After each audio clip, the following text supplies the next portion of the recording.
Hey guys, welcome back to Reignited once again, and welcome back to episode 3 of our Budget Challenger buildup. Now in this video, we are going to cover the final reassembly of the engine. We are going to install the catch can, and we are going to install our K&N aftermarket air filter. Now, the question is, at the end of this video, are we going to see this thing fire up? Yes, we are, so stay tuned to the very end for that. Now, I do want to apologize in advance. I had an issue with my wireless mic about partway into this video, so the audio quality does suffer a little bit, so I definitely apologize for that.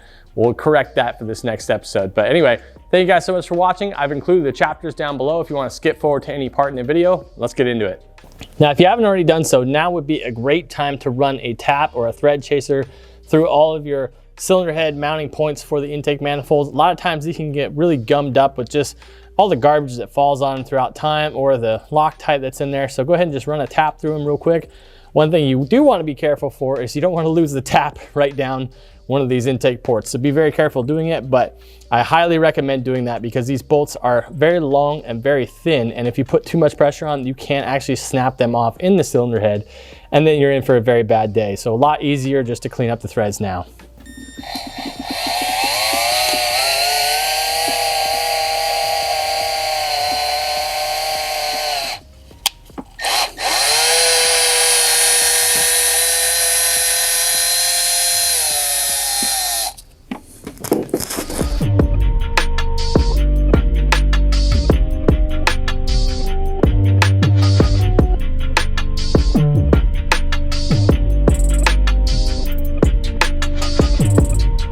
All right, now it's time to put our timing cover back on, and there's just a couple of things I want to draw your attention to on this. So first of all, we're going to be putting a new timing cover seal here. Now it is another press fit rubber gasket on there, which stands up proud of the surface here. So it's a good idea to clean this surface, but you don't have to go crazy with it because the rubber itself is what seals the timing cover to the block.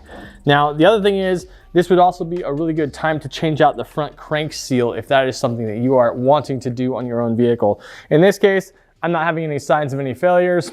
I'm not going to change it out. These front crank seals are actually pretty good on the Hemi engine. You don't see them leak all that often. I'm just going to roll with what's in here, no problem at all.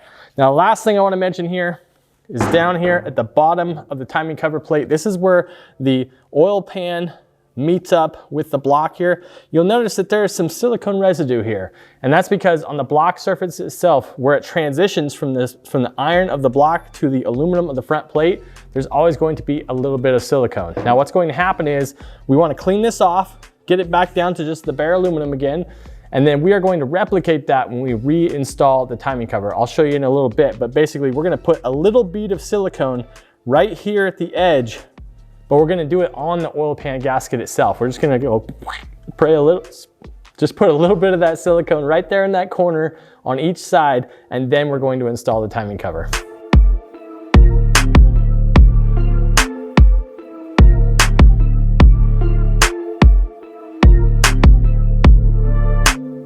All right, sealing surface is all cleaned up. We have the gasket installed. Time to put this cover back on.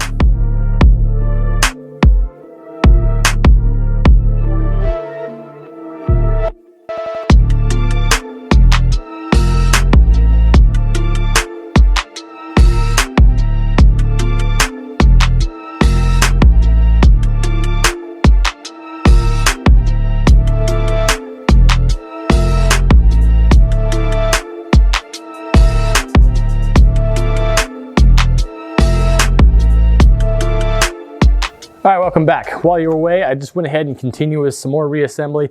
I got all the various accessories bolted back to the front of the engine, got the radiator back in there.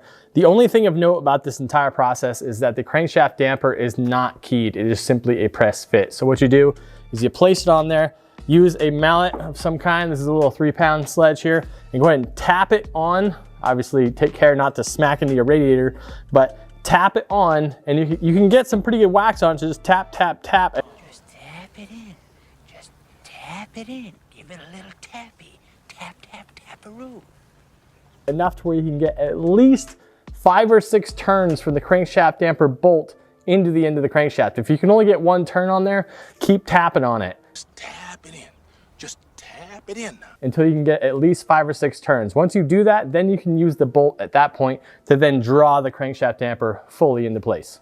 So next step here is I'm gonna go ahead and reinstall our cooling fan module, then the intake manifold. One thing to note about the intake manifold, make sure not to forget your vacuum booster hose at the back of the manifold, because if you do forget that, one, you gotta take it all the way back apart again. But secondly, you're gonna have a massive vacuum leak and you won't have any brakes. So that's an important hose, so don't forget that one.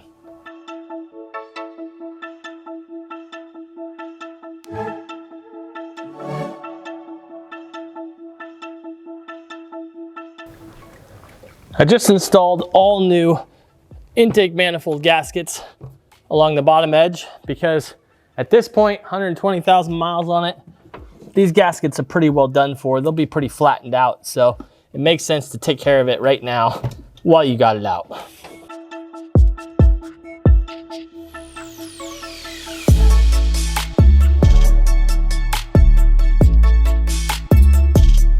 All right, fuel line's hooked back up. We got our purge line hooked back up. All the injectors are connected. All that stuff is connected in the back there. We got our map sensor connected. Throttle body's connected. So I think it's time that we're gonna put this strut brace back in and go ahead and put all this cowl assembly back together.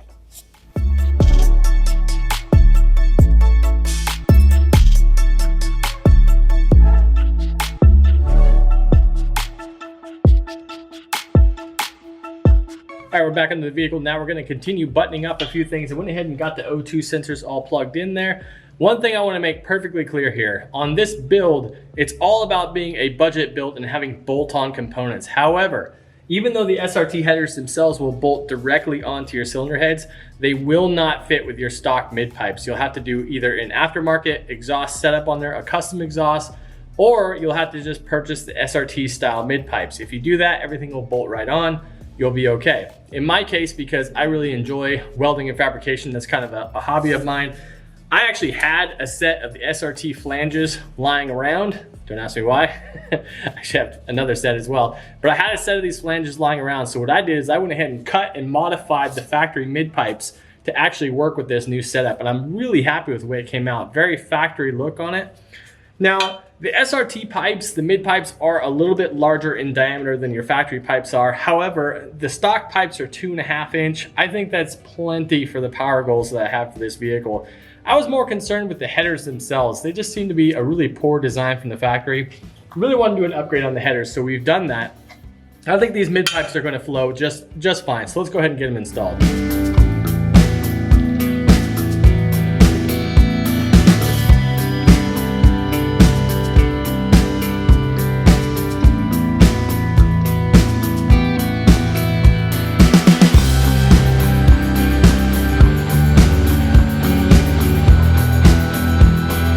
So to me, this looks pretty close to factory fitment on here. Got those cats really tucked up in there. Kind of a tight squeeze, as you can see.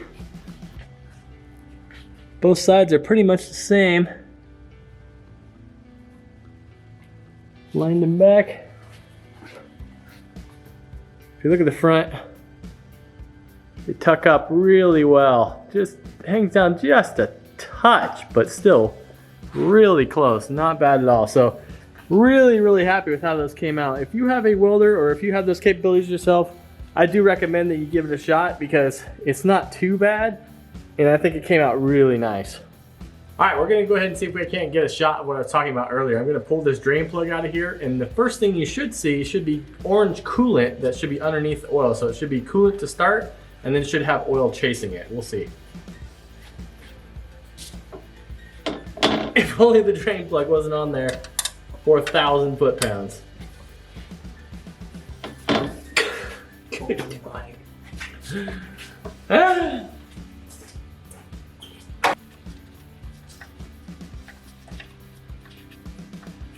Oh, there we go.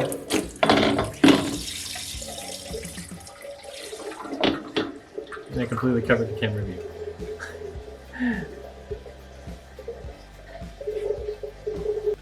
All right, normally when you guys see me finish up a vehicle, you see me fill the coolant using my vacuum bleed tool, but this series is all about doing it the way you guys would be doing it at home. So that being the case, I'm going to fill this coolant system manually. However, I will show you that the Hemi has a nice little trick so you don't get too many air bubbles in the system. Check it out. Right on the very front of the water pump, if you remove your intake system, it's really easy to see.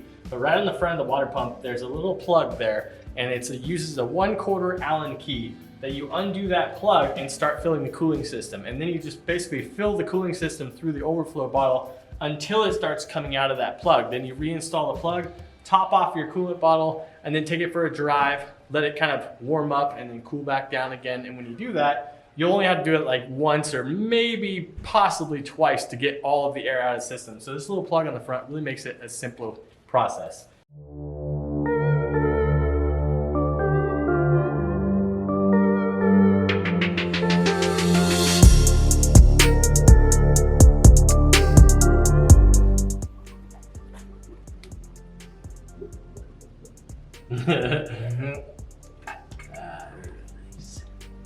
All right, we're getting close to firing up our Challenger on our budget buildup, but we have just a couple more quick bolt-ons that we want to slap on there. So what we're going to put on there right now is a catch can system. Now, this is something that's very, very popular among the Hemi owners right now, is to run a catch can system. So what is a catch can? What's the point of one of these things?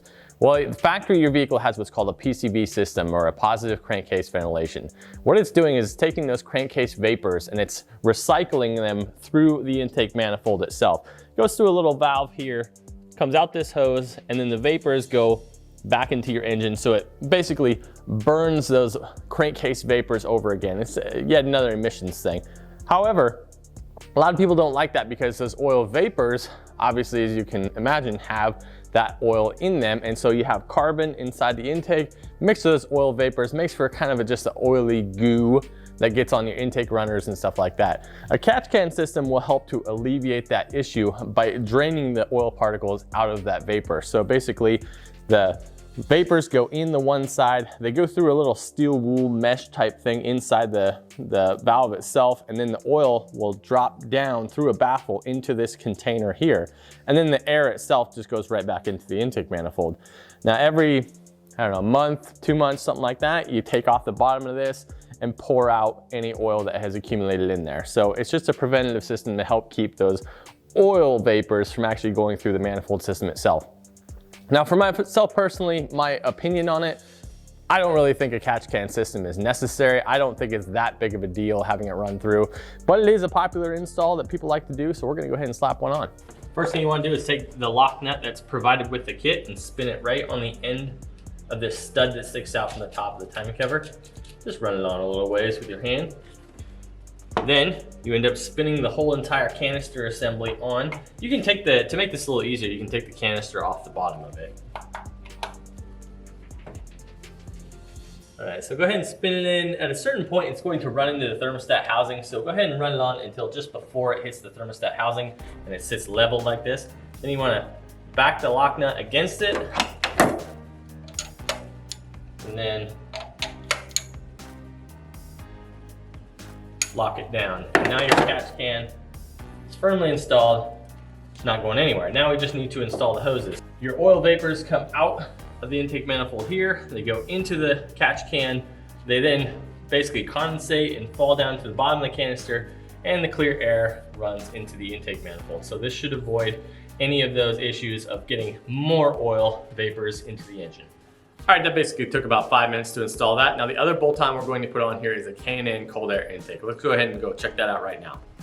Well, I have to say, for a simple cold air intake, there seem to be a lot of components to this particular kit, so it may take a little bit to put it together. In fact, what I find interesting is the instructions are actually printed on these newspaper-sized sheets here. When was the last time you guys read a newspaper, honestly? Anyway, so it looks like it might be a little bit of an installation here. Now, K&N included a dyno graph claiming a 13 horsepower increase. I will believe that when I see it. However, I think it's a nice component to add to the vehicle. I think it really adds to the look, especially when you look under the hood on there. I think it's gonna kind of fit what I'm going for with this vehicle, especially with the idea of just simple bolt-ons. All right, let's get this thing together and get it installed. I think one of the best parts about this K&N kit is that the directions, while somewhat clear with their pictures. The very first thing they show you is an expanded, kind of blown up diagram of the whole system together. And that's actually been the most helpful to me so far, because then it shows you exactly which hardware goes where and what angle everything goes in. So I really like the blow up diagram right at the beginning, even more so than the pages of pictures that follow it. I think it makes a little bit more sense to me. All right, the first thing we're going to do is install this little twisty bracket here, and there is a bit of an angle to it. It angles down just a little bit. So that's the way we want to install this. It installs right here on the corner next to your power steering reservoir, and you use the hardware with the large washers to install this. And right now we're just going to loosely put it in place because we don't want to lock it down until we know where our box is going to sit exactly. Now the holes in this bracket are slotted, and also the point where you actually lock it in place is also slotted.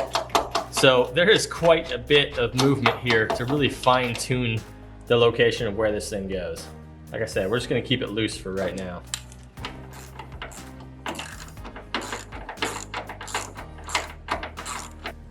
All right, so next up on the box portion here, we're going to install this little L bracket. Now you wanna make sure that the slotted portion of the bracket faces up. That way you have your movement back and forth, your adjustability.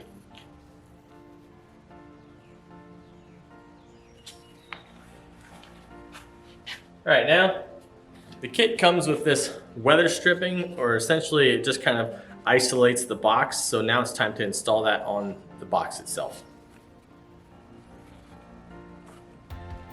All right, there is the top side done. Now I gotta put the bottom one on. All right, looks like there is just a little bit of excess here that needs to be trimmed off, but weather stripping is on. All right, now it's time to install the heat shield itself.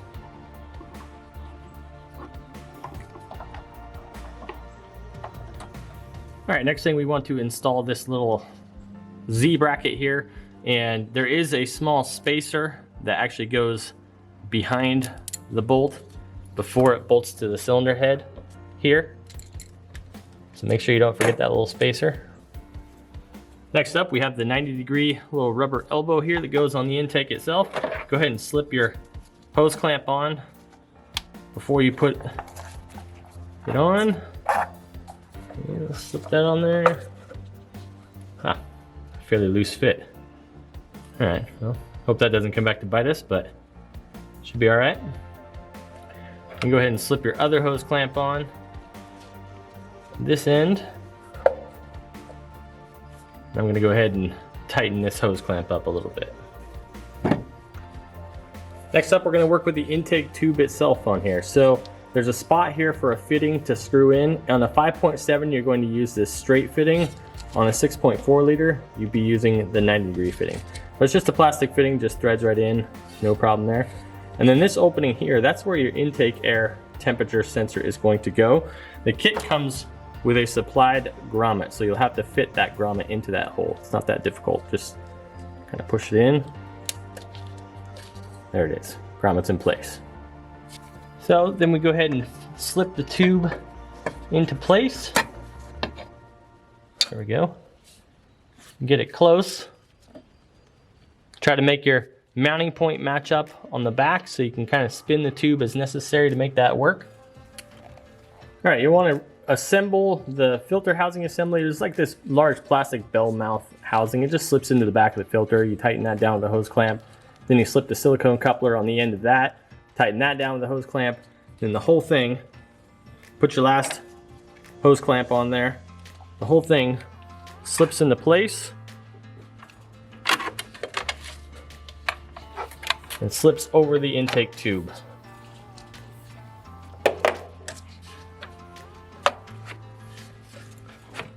Like that. Okay, update on the intake. That spacer I told you you had to put behind that little Z bracket back there, that wasn't true, not in this case. With the spacer in there, there's no way I could get that bolted up. Took the spacer out, bolted up just fine. So I'm not sure if that's just a difference between certain different models, but that bolts up just fine now. They give you a new hose that heads to your intake there, but it's just a regular straight hose and it has to go through a 90-degree turn anyway. So in my opinion, it's better just to reuse the factory hose, just stick it right on the fitting that they gave you. Now you have to take your intake air temp sensor out of your original intake tube. All it does is it pops out. There's nothing that holds it in, it's just tension, it's a rubber. So just kind of work it back and forth a little bit, pops right out. Throw a little bit of lubrication on it and stick it right into the grommet for the new tube. You're good to go there. Go ahead and tighten down all your clamps. Everything is firmly in place now. And the last thing you have to do is, because your intake air temp sensor is in a new location, they provide you with this extension harness. So it just plugs in to the original location right over here. You run it over the top of the manifold into the new location.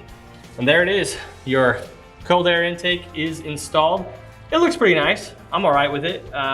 It's, you know, it's a cold air intake. Doesn't really wow me in any way, but it looks nice enough. And the one thing they did mention too is that you may have to, if you're planning on reusing the engine cover, you may have to trim a little bit of it to make it fit.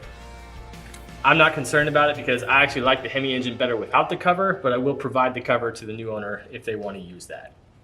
All right, one of the last things we're going to address on this car is our wheel and tire package. Now the vehicle came stock with these 20-inch wheels. They're kind of a polished aluminum, almost like a torque thrust style look to them. They're not bad. I mean, they kind of embody that kind of muscle car look. They have that style with the red and the kind of polished aluminum on there. But it also kind of dates the vehicle a little bit. I wanted to bring it up into a little bit more modern standards. Plus, these tires are pretty much done for. They're pretty wiped out. The vehicle does need an alignment. So I'm gonna get rid of these. I'll show you what I put on there right now.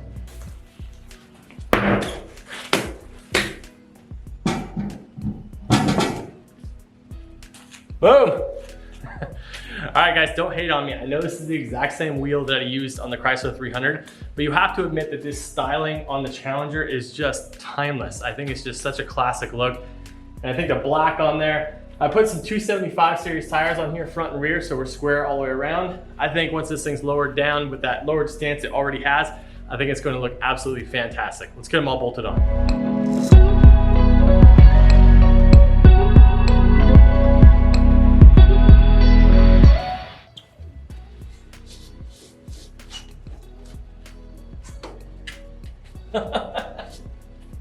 Well, we may have some fitment issues there, but I don't know. I don't care how you guys think if this is played out or not. I still love the look. I think it's fantastic. It's gonna be awesome. All right, we're gonna proceed with our first fire up here. As a reminder, with the new lifters in there, even though they are somewhat oiled, they are not fully pumped up, so you're definitely going to hear some rattling on startup. It should go away after about 10-15 minutes, should quiet down to a really reasonable amount, and then it should disappear entirely after I do a full drive cycle. Let's give her a shot, see what happens.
All right, you guys, that is going to be it for episode 3. Kind of a tease, but you did see it fire up. I went ahead and took it for a drive.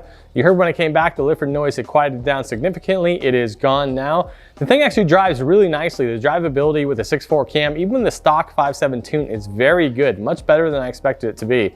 So in the next episode, we're going to cover our final modification. We're going to install that Diablo Sport tuner in there, and we're going to take this thing for a final drive, and I'm going to give you my final impressions of it. So The dyno tuning thing, I'm still looking for a shop here locally that would be able to handle something like that, to do a custom tune for me.